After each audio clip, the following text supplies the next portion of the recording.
Bom dia a todos e sejam muito bem-vindos à conferência de divulgação dos resultados do quarto trimestre de 2024 da Eucatex.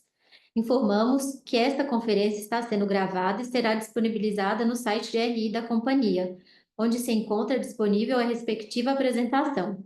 Para o Q&A, sessão de perguntas e respostas, orientamos que sejam enviadas via ícone de Q&A no botão inferior de sua tela. Ressaltamos que as informações contidas nessa apresentação e eventuais declarações que possam ser feitas durante a videoconferência relativas às perspectivas de negócios, projeções e metas operacionais e financeiras da Eucatex constituem-se em crenças e premissas da administração da companhia, bem como em informações atualmente disponíveis. Considerações futuras não são garantias de desempenho. Elas envolvem riscos, incertezas e premissas, pois se referem a eventos futuros e, portanto, dependem de circunstâncias que podem ou não ocorrer. Investidores devem compreender que condições econômicas gerais, condições de mercado e outros fatores operacionais podem afetar o desempenho futuro da Eucatex e conduzir a resultados que diferem materialmente daqueles expressos em tais considerações futuras. Agora, gostaria de passar a palavra para o senhor José Antônio Goulart de Carvalho, diretor vice-presidente executivo e de Relações com Investidores da companhia, para iniciarmos a nossa apresentação. Bem, bom dia a todos. Obrigado por estarem nos acompanhando nessa manhã. Como já dissemos, vamos apresentar os resultados da Eucatex relativos ao último trimestre, ao ano de 2024 fechado. Sempre eu acabo comentando alguma questão mais macro relativa ao ano. Acho que esse ano de 24 surpreendeu até o mais otimista das pessoas, acabou se surpreendendo com esse ano de 2024, né? Se a gente pensar final de 2023, início de 2024, a perspectiva de crescimento para o PIB para o ano estava girando em torno de 1,5%, né? E a gente acabou fechando aí, surpreendentemente, quase aí 3,4%, 3,5%. Então, assim, o que impulsionou esse PIB, né? De um lado, esses programas de transferência de renda, né, como BPC, Bolsa Família, e também um mercado que ajudou a jogar mais combustível, por assim dizer, nessa questão, que é um mercado de trabalho bastante aquecido, crescimento de massa salarial, de rendimento médio. Então, isso realmente turbinou bastante a economia. E, de outro lado, o governo tentando, quer dizer, o governo não, mas o Banco Central tentando segurar um pouco desse ímpeto de crescimento através da taxa Selic, mas a verdade é que nesse braço de ferro, aí, pelo menos no ano de 2024, quem venceu, por assim dizer, foram as forças que impulsionaram o mercado para frente, né? Houve uma expansão significativa de consumo interno, inclusive nos segmentos que a companhia participa, a gente vai poder mostrar isso logo mais, né? Então, foi um ano, do ponto de vista de mercado, relativamente forte, né? Outra característica desse ano foi uma escalada forte de custo, né? Parte dessa escalada de custo impulsionada pelo câmbio. Acredito que meados do ano passado, o câmbio começou a andar bastante forte, né? Tanto que terminou o ano aí acima de 6, tendo começado abaixo de 5, né? Então, isso impulsionou bastante o custo. A companhia fez um trabalho importante, vocês vão ver isso na nossa margem bruta, principalmente. A companhia fez um trabalho de buscar acompanhar esse crescimento de custo, ou através de reajustes de preços, ou através de produtos com melhor valor agregado, mas a verdade é que a gente conseguiu acompanhar essa questão de margem, tendo até experimentado um crescimento no último trimestre. Outro aspecto bastante positivo foi o trabalho desenvolvido na área de exportação. Esse trabalho começou já em 2023 e se consolidou em 2024. Nós trabalhamos bastante na busca de ampliar o nosso leque de produtos na exportação, de melhorar nosso mix. E, de fato, nós conseguimos, isso já é nítido no último trimestre agora de 2024. Quer dizer, nós não só ampliamos o número de clientes, mas principalmente ampliamos a nossa presença nas lojas dos clientes onde nós já estávamos, né? Nós trabalhamos bastante forte varejo nos Estados Unidos, né? Nossos clientes principais são Home Depot e Lowe's, então nós crescemos bastante também o nosso market share nas lojas, né? E essa estratégia de crescimento ou de fortalecimento do mercado externo, ela certamente vai ser muito importante agora em 2025, porque em algum momento, quer dizer, como eu disse, as forças que estão empurrando o mercado para frente têm aí sobrepujado o crescimento de quem está freando, que é o crescimento da Selic. Mas em algum momento o mercado interno deve desacelerar e essa nossa estratégia de estar com o pé mais forte aí no externo vai ajudar bastante, né? Então, era isso. Esses são os comentários gerais do ano. Vamos começar a nossa apresentação. Vamos para o slide 4. Vocês estão acompanhando na tela de vocês. Aqui nós temos o índice da Abramat, que é o índice de material de construção, da indústria de material de construção. É um índice bem abrangente, quer dizer, pega diversos materiais de construção. Em 2024, apresentou um crescimento muito positivo, foi 5,8%, quer dizer, depois de 2 anos de queda, teve um crescimento importante. E eles costumam fazer a projeção, que aqui está, né, a projeção para 2025 em 2,8%. Isso corrobora essa ideia que nós demos agora há pouco, de que a gente deve experimentar alguma desaceleração em 2025. Quer dizer, a gente não tem nenhuma previsão de recessão, por assim dizer, mas nós temos aí uma previsão de que o mercado perca um pouco de ímpeto, né? E esse segmento de materiais de construção é um segmento que também, até pensando um pouco na questão do governo atual, né, deve se beneficiar do foco que esse governo tem dado no segmento de construção civil, né? Esse programa Minha Casa Minha Vida, que é a grande vitrine aí do governo, já representa mais de 50%, ou quase 50% das vendas e dos lançamentos, né, desse segmento. Depois, no slide 5, nós temos ainda dentro da área de construção civil o índice Abrafat. Aqui é um índice bem focado, né, ao contrário do anterior, que é bem amplo. Nesse aqui é um índice bem focado em tintas imobiliárias, né, para imóveis. Ele congrega em torno de 80%, a gente acredita, das indústrias brasileiras produtoras de tintas. Foi um ano de crescimento muito bom, 5,9%, ao contrário do anterior, é um ano do Abramat, né? O 2023, no segmento de tinta, já havia crescido. Em 2023, quem acompanha a gente já há algum tempo, a gente comentou que a empresa teve um grande crescimento. A empresa em 2023 cresceu bastante mais que o mercado. Agora, em 2024, a gente praticamente acompanha esse crescimento em torno de 5,9%, 6%, quer dizer, consolidando a posição conquistada em 2023. Depois, o último índice que a gente traz aqui é o índice de... Não é o último, depois nós temos o do IBA também para painéis. Mas, enfim, esse aqui é de pisos laminados.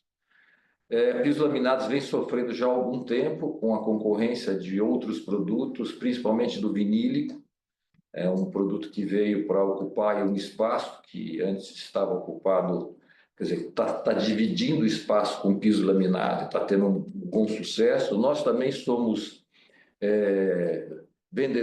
revendedores de piso vinílico. A gente não produz, mas a gente importa e atua no mercado interno. É um piso que realmente tem tido muita aceitação e tem assim, tamponado um pouco de um possível crescimento do mercado de pisos laminados. Pois, finalmente, o último índice, que é agora saindo um pouco do segmento da construção civil, indo para o segmento mais ligado à indústria revenda. Aqui nós temos o mercado de painéis, quer dizer, congrega os 3 tipos de painéis, né, chapa de fibra, MDF e MDP.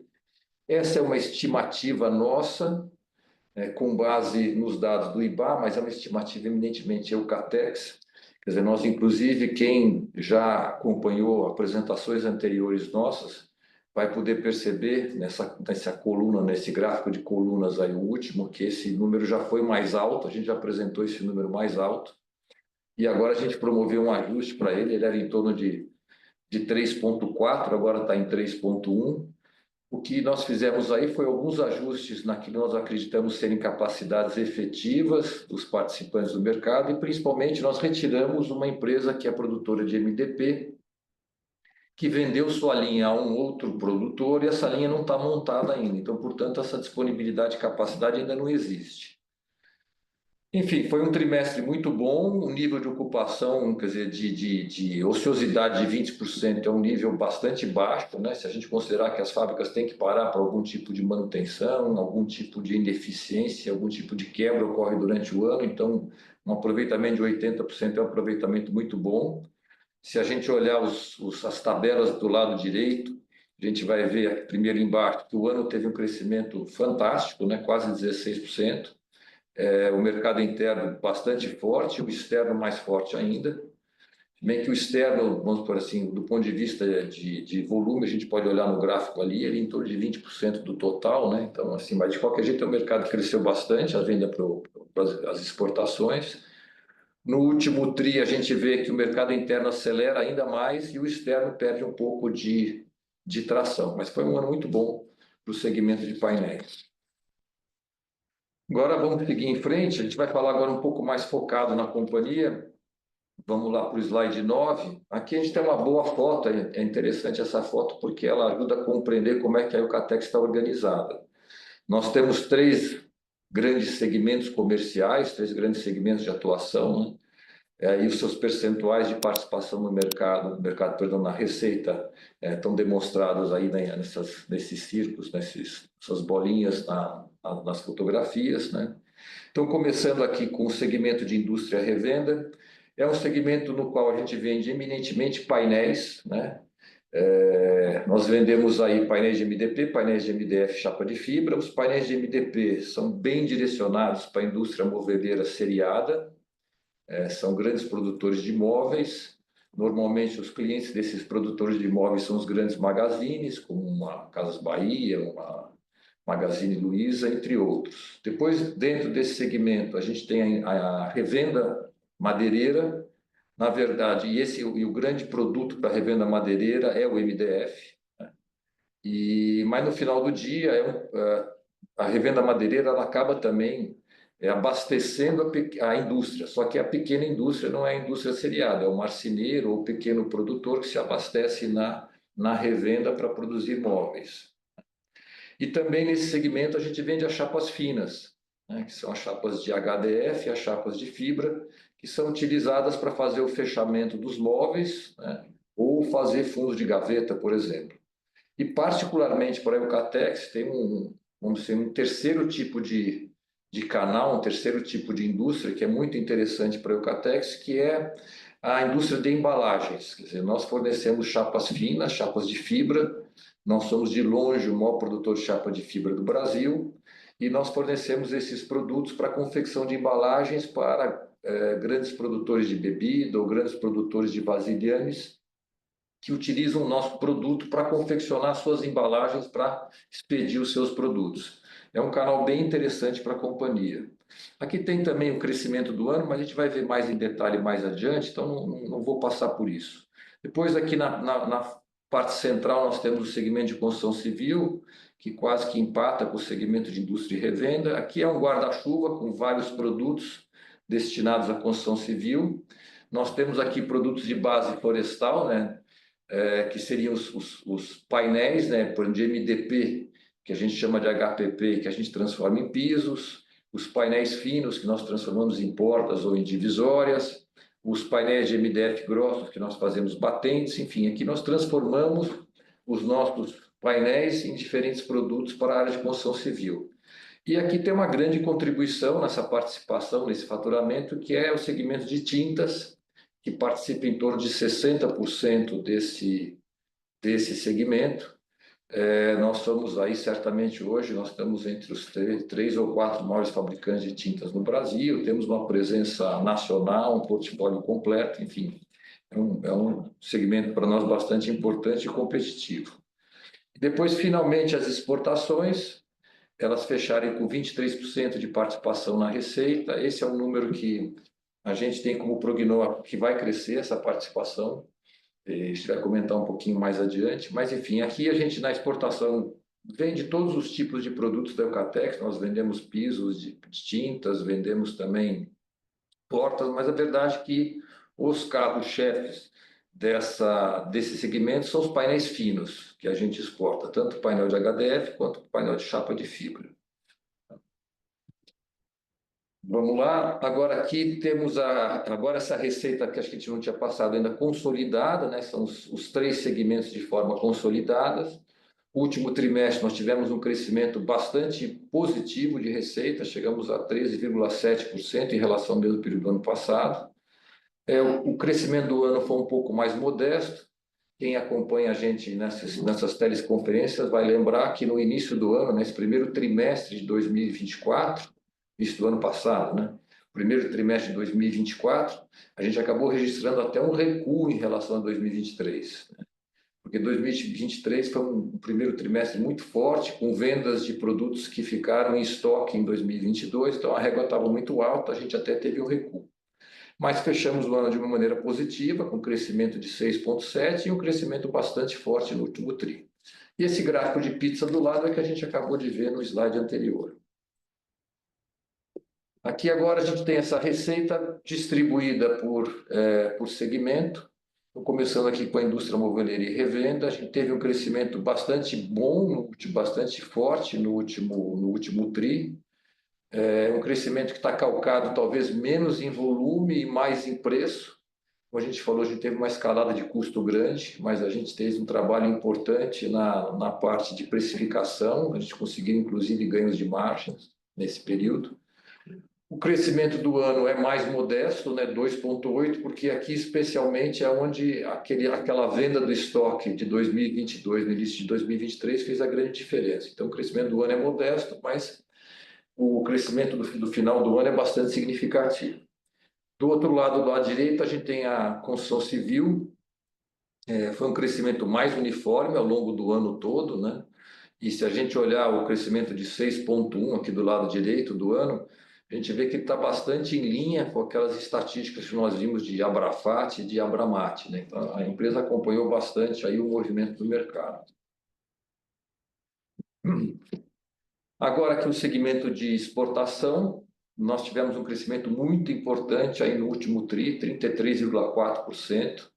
Esse crescimento poderia ter sido até maior se não fosse materiais que ficaram no porto ou em trânsito, né? Porque, na verdade, a gente só registra a exportação quando esse produto é faturado para o cliente. A gente tem uma grande venda, um dos grandes canais de exportação nosso é o mercado americano, e lá nós temos uma empresa uma empresa nossa que faz a distribuição dos nossos produtos no território americano, e tem todo um trâmite, né, para sair aqui do Brasil e para chegar nessa empresa lá nos Estados Unidos, para chegar nos armazéns e aí ser faturado. A gente só registra esse faturamento, só registra o faturamento da companhia quando ocorre esse faturamento lá nos Estados Unidos, por exemplo. Então ficou muito material em trânsito e esse crescimento da exportação poderia ter sido até maior.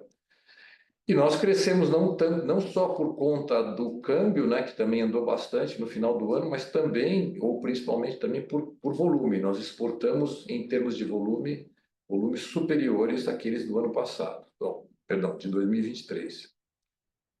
E no ano como um todo, um bom crescimento também, 15,8%. E aqui é interessante a gente olhar aqui do lado os produtos que a gente exporta. Como eu disse, a gente tem a possibilidade de exportar todos os produtos da Eucatex, mas realmente os dois carros-chefes aqui das exportações são os painéis finos de HDF e chapa de fibra. A chapa de fibra é o principal. E aqui, costumeiramente, a gente chama a atenção que a chapa de fibra é um produto muito interessante, porque na composição do custo da chapa de fibra não tem nenhum componente, não tem nenhum insumo dolarizado. A chapa de fibra é energia elétrica, energia térmica, mão de obra e madeira.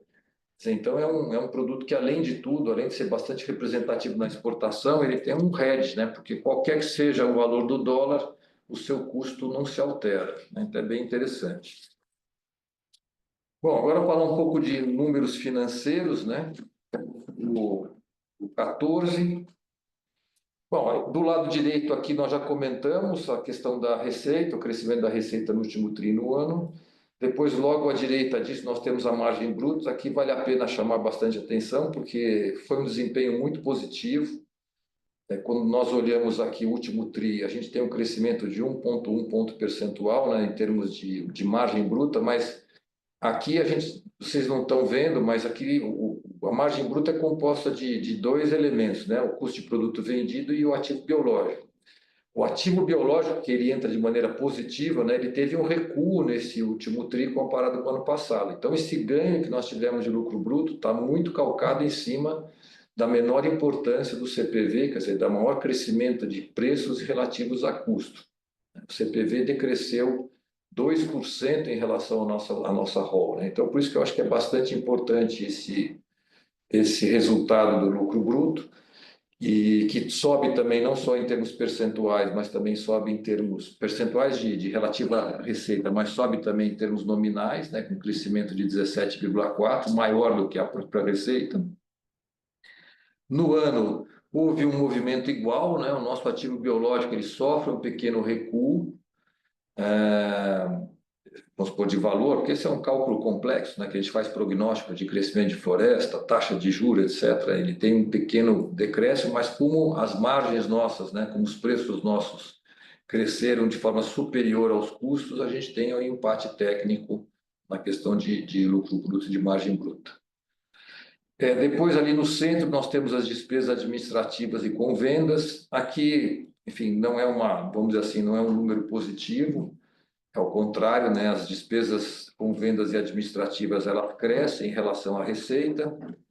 Basicamente, aqui duas explicações. Primeiro, a gente investiu um pouco mais em marketing esse ano, mas o grande contribuição, vamos pôr do ponto de vista não positivo, mas enfim, foi o crescimento de um lado positivo das exportações, mas que trouxeram consigo um crescimento das despesas comerciais. As despesas comerciais elas, na área de exportação, são maiores que o do mercado interno. Como a exportação ganhou espaço, a gente cresce também nas despesas comerciais.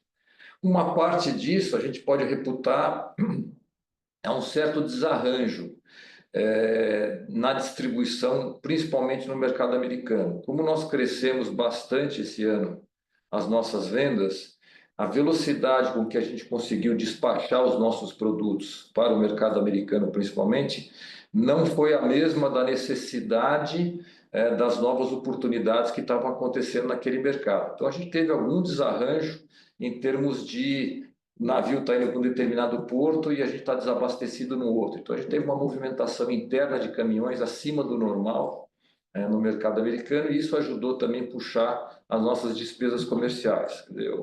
O resumo isso está em grande escala regularizado, e a expectativa nossa é que essa representatividade, mais uma vez, das despesas administrativas e com vendas, ela sofra um recuo agora ao longo do ano de 2025 e fiquem mais em linha com os números de 2023, em torno de 17%. Nosso EBITDA tem, ali passando então mais um pouquinho para o lado direito, tem um crescimento bastante importante aí no último TRI, nós alcançamos 21,9 contra 19,6 do ano passado, do ano retrasado, né, 2023. Então, um crescimento de 2,3 pontos percentuais, um crescimento nominal também bastante relevante, de quase 27%.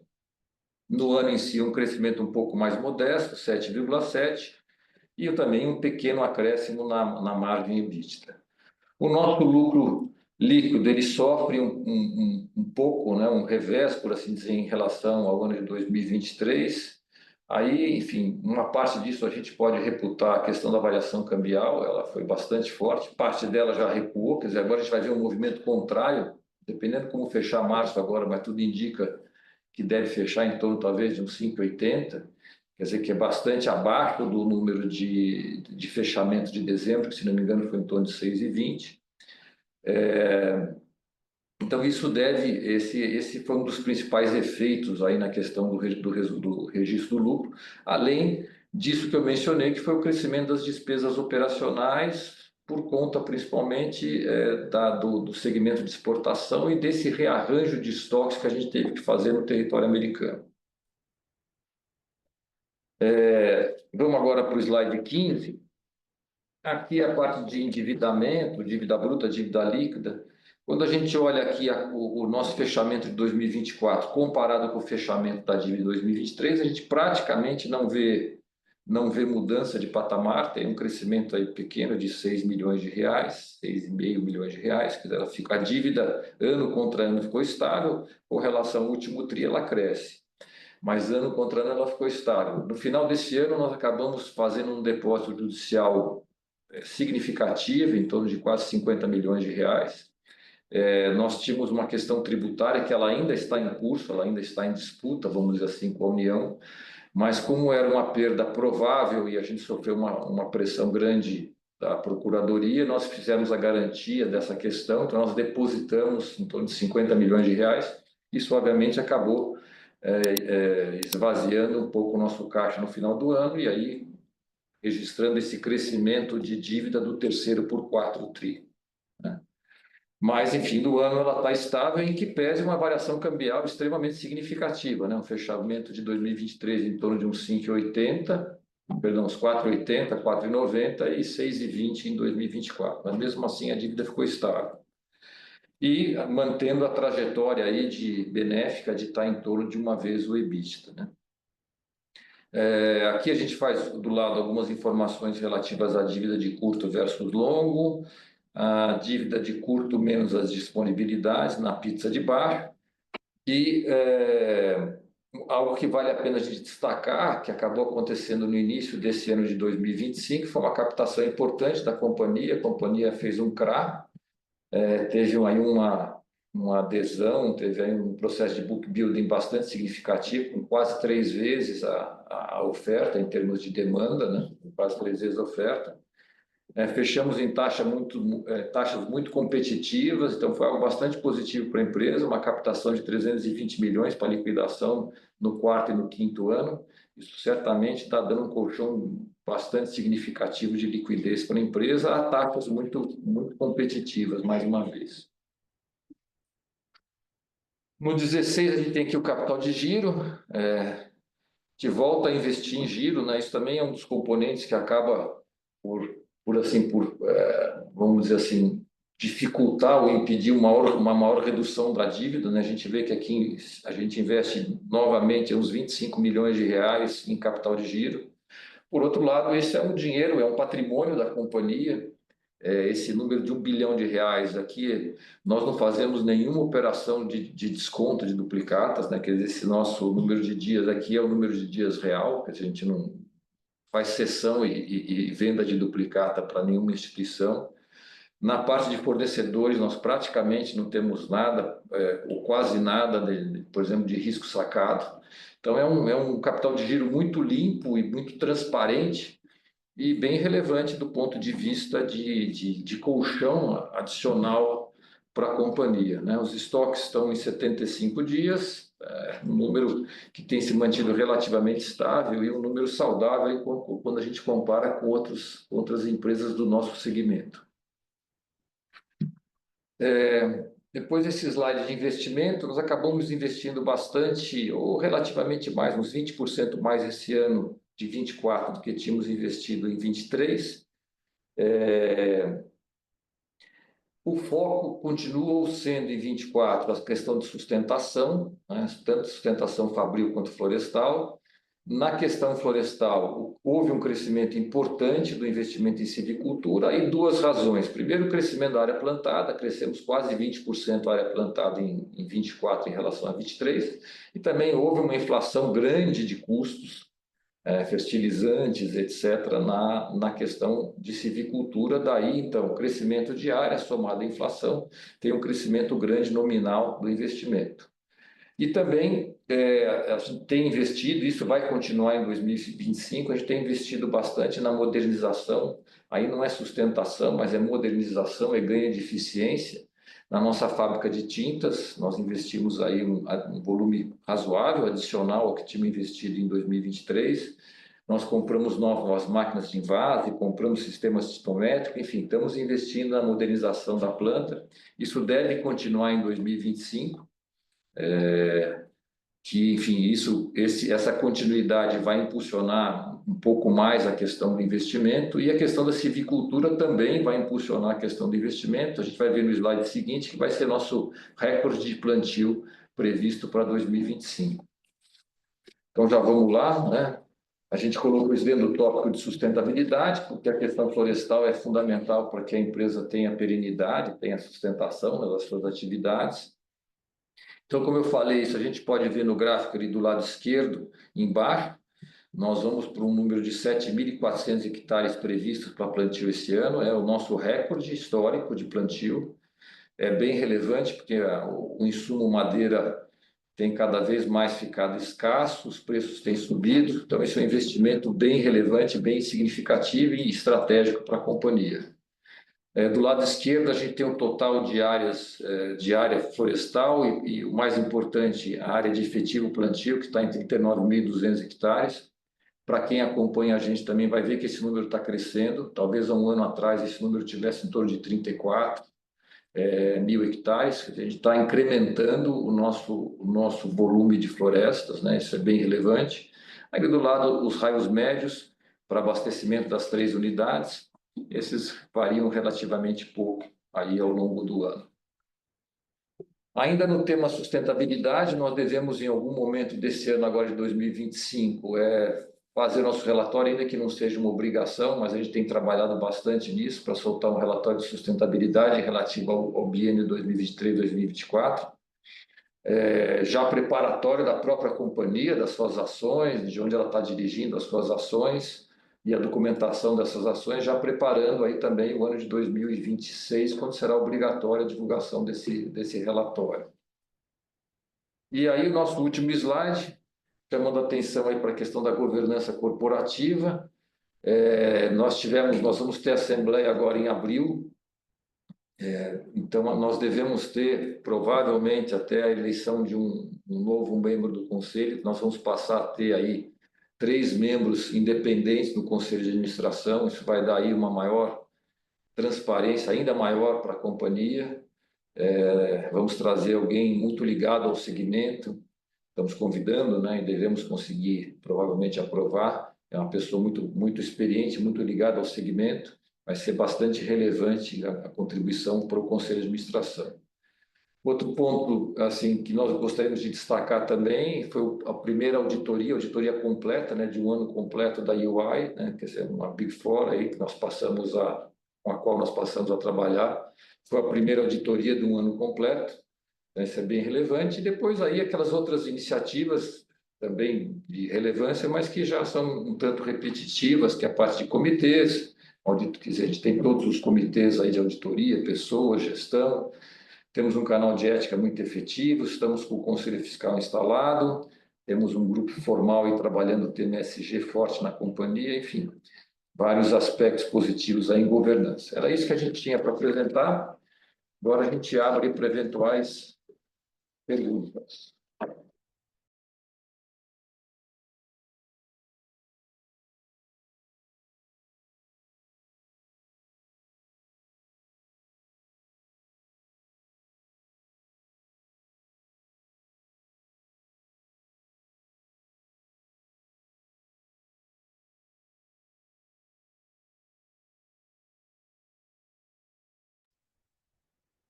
Bom, temos aqui 2 perguntas, se não estiver errado.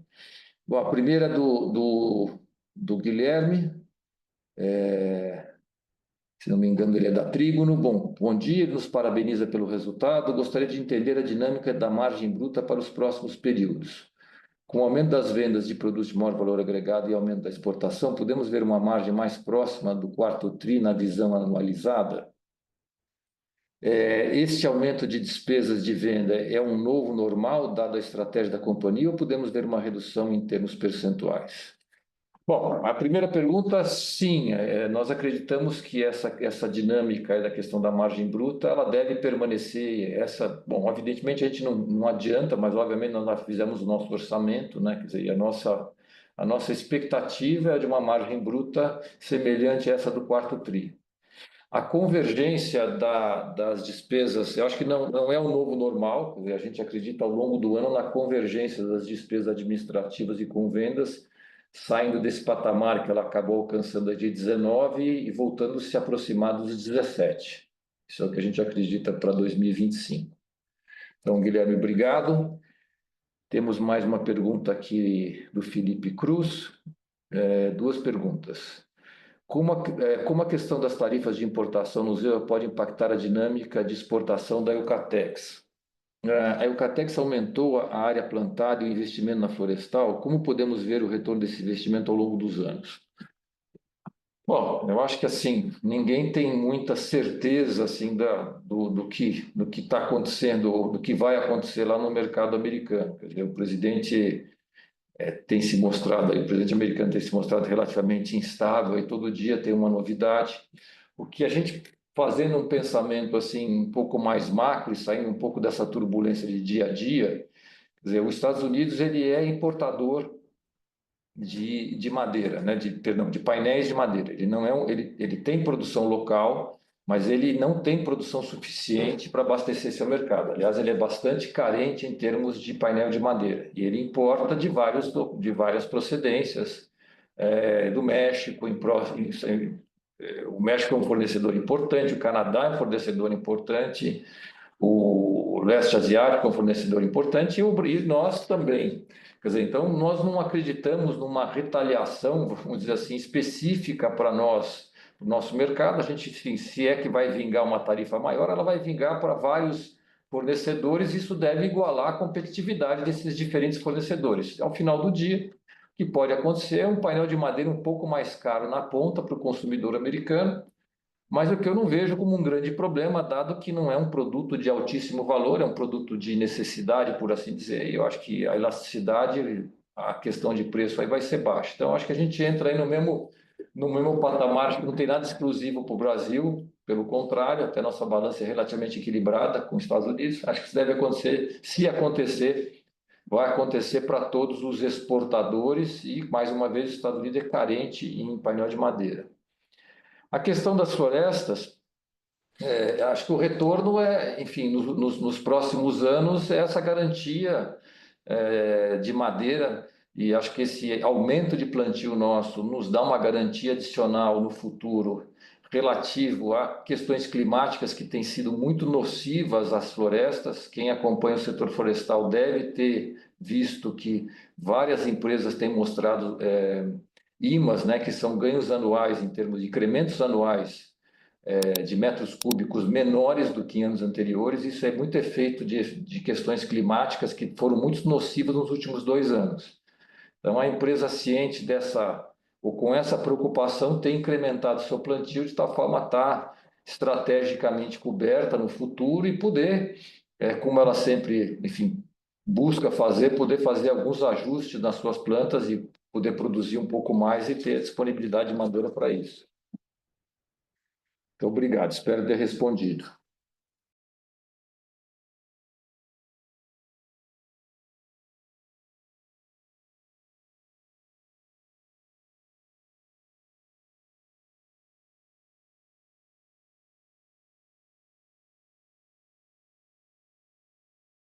Bem, eu não estou localizando aqui mais nenhuma pergunta, então, enfim, vamos encerrar a nossa teleconferência. Muito obrigado a todos que nos acompanharam.